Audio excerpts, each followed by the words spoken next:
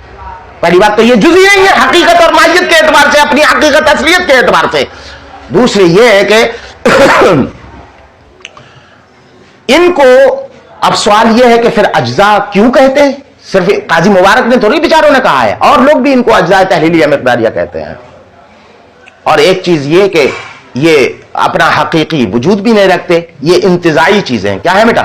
جیسا کہ میں نے تفصیل بتائی، انتزاع ہوتا ہے، حقیقت میں ان کا کوئی وہ نہیں ہوتا، امر انتزاعی ہے۔ تو امر انتزاعی ہے نا سے، اور امر انتزاعی کو باطل کرنا مقصود نہیں ہے، بلکہ جزو حقیقی جو جز ہے اس کو باطل کرنا مقصود ہے۔ تو ایک تو یہ کہ اجزائے حقیقیہ کو باطل کرنا جو مقصود ہے، اس مقصود میں اجزائے تحلیلیہ مقداریہ کے بطلان کا کوئی دخل نہیں ہے نا۔ ہاں، دوسرا یہ کہ ان اجزائے تحلیلیہ مقداریہ کا اپنا کوئی وجود نہیں ہے، یہ امور انتزاعیہ میں سے۔ ہاں امر انتزاعی، یہ جزو حقیقی ہے ہی نہیں۔ اب ایک سوال اور اس کا جواب کہ آپ کہہ رہے ہیں کہ اجزائے تحلیلیہ مقداریہ ایسے ہی ہے، خواہ بخواہ کی چیز ہے، تو پھر لوگوں نے ان کو اجزا کیوں کہا ہے؟ تو کہتے ہیں کہ ان کا نام جو اجزا رکھا ہے، وہ جن لوگوں نے اس کا نام اجزا، ان کو اجزا سے تعبیر کیا ہے، ان سے تسامح واقع ہو گیا ہے۔ تسامح کیسے واقع ہو گیا؟ کیوں واقع ہوا؟ کیسے تسامح ہے؟ کہتے ہیں کہ تسامح یہ ہے کہ حقیقت میں یہ جز نہیں ہے، جز وہ ہوتا ہے جو کل سے مقدم ہو، اور یہ کل سے جو ہے وہ ہے نا مؤخر ہو رہے ہیں، تو یہ جز ہی نہیں ہے۔ اسی کو کہا، سنو، ثم من الافاحش، پھر ہے نا فحش غلطیوں میں سے یہاں پر ہے نا ایک غلطی یہ ہے، وہ کیا ہے؟ ابطال الاجزاء تحلیلیہ المقداریہ، اجزاء تحلیلیہ مقداریہ کا باطل کرنا، یعنی یہاں پر کا مطلوب کے اس بات میں، مطلوب کے ثبوت میں، مطلوب کیا ہے؟ اجزاء حقیقیہ کو باطل کرنا۔ اس موقع پر ہے نا بے موقع ایک گفتگو کر دی ہے قاضی مبارک نے، اس کا اس سے کوئی سمبند نہیں ہے، کوئی لینا دینا نہیں ہے، تو بے موقع جو گفتگو کرتا ہے وہ کون ہوتا ہے؟ پاگل ہوتا ہے نا۔ تو یہ جو ہے وہ غلطی ہے ان کی۔ تو اجزاء تحلیلیہ مقداریہ کے علاوہ اور بھی چیزوں کا انہوں نے ابطال کیا ہے نا، اجزاء تحلیلیہ مقداریہ ہے نا وغیرہ من الامور الانتزاعیہ ہے نا، اور جیسے کہ جو ہے امور انتزاعیہ ہے نا، امور انتزاعیہ کو بھی انہوں نے باطل کیا ہے۔ المحضہ ہے نا التی سموها الاجزاء على سبیل المسامحہ ہے نا، یہ وہ ہے کہ جن کو اجزاء کا نام دیا ہے علی سبیل المسامحت ہے نا، مسامحت کے طور پر ان کو اجزاء کہا گیا ہے۔ اب جو ہے وہ افاحش کیوں ہے؟ افاحشیت کی میں نے دلیل جو ہے وہ دے دی، کیسے جو ہے وہ افاحش ہیں یہ چیزیں۔ دوسرے یہ کہ ان کو اجزاء کیوں کہا گیا ہے، مسامحت کیوں ہے ان کا اجزاء نام رکھنے کی، وہ بھی میں نے بتا دیا۔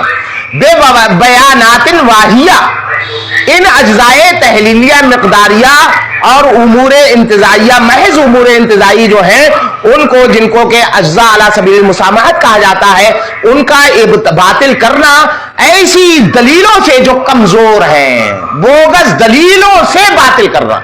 ایک تو یہ کہ اجزاء تحلیلیہ مقداریہ کا بطلان ہی اس سے کوئی تعلق نہیں ہے، دوسرا یہ کہ ان کو باطل بھی کیا تو ایسی دلیلوں سے جو بہت کمزور ہیں، بالکل لولی لنگڑی دلیلوں سے انہوں نے باطل کیا ہے نا۔ اس کے ذریعے سے کیا کیا بیٹا؟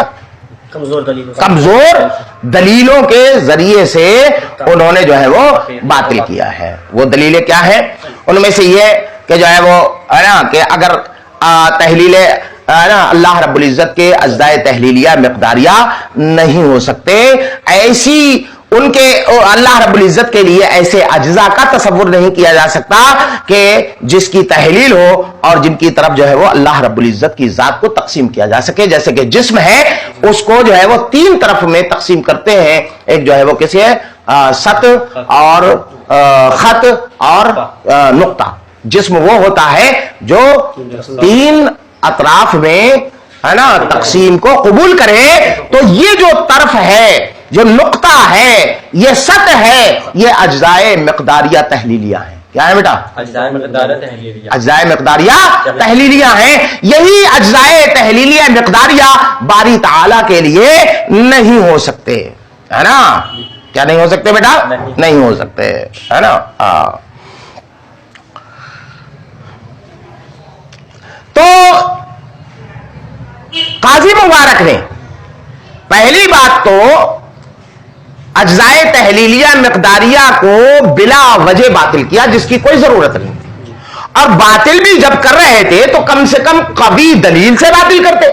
تو قوی دلیل نہ دے کر کے نہایت کمزور دلیلوں سے ان کو ثابت کیا ہے نا؟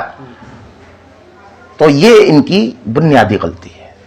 تو کہتے ہیں کیا اللہ رب العزت کے، اس کا مطلب یہ ہے کہ اجزائے تحلیلیہ ہو سکتے ہیں، ہے نا؟ اللہ رب العزت کے اجزائے تحلیلیہ کیا ہو سکتے ہیں؟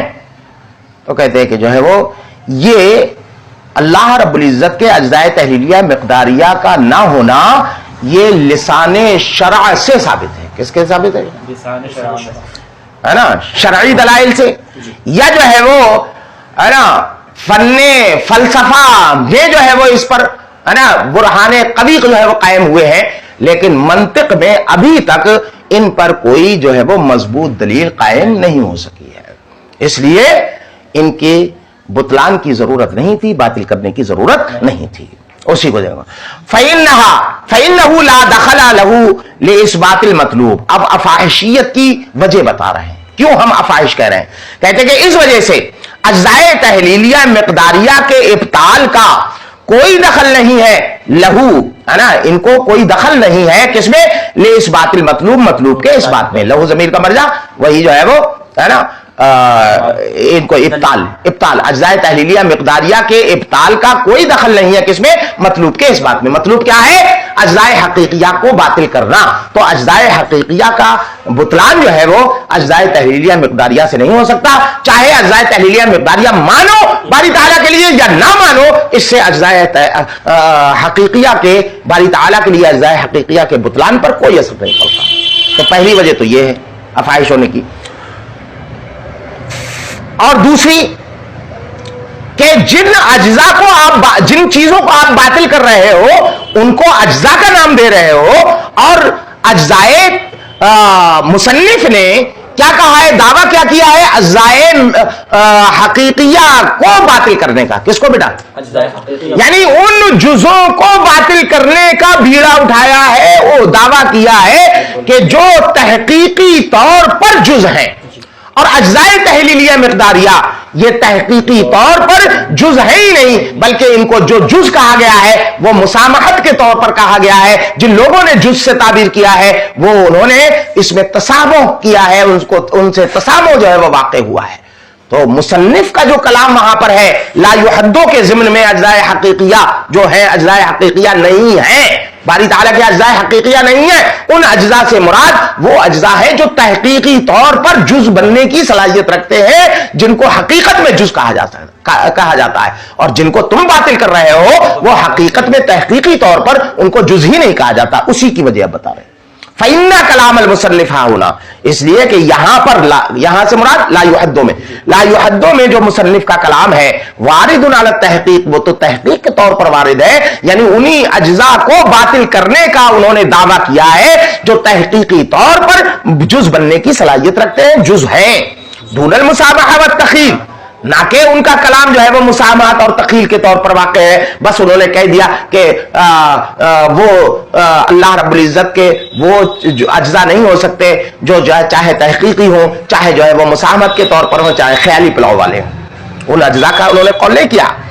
وما بطلا بھی، ہے نا، اور نہ ہی اس سے وہ باطل ہوں گے، ہے نا، نہ ہی وہ وَالتَّخِيلَ عَلَىٰ أَنَّ تِلْكَ الْأَجْزَاء. اور نیز ایک تو یہ ہو گیا کہ اجزائے تحلیلیہ مقداریہ کے بطلان کا کوئی دخل ہی نہیں ہے. دوسری یہ کہ یہ اجزاء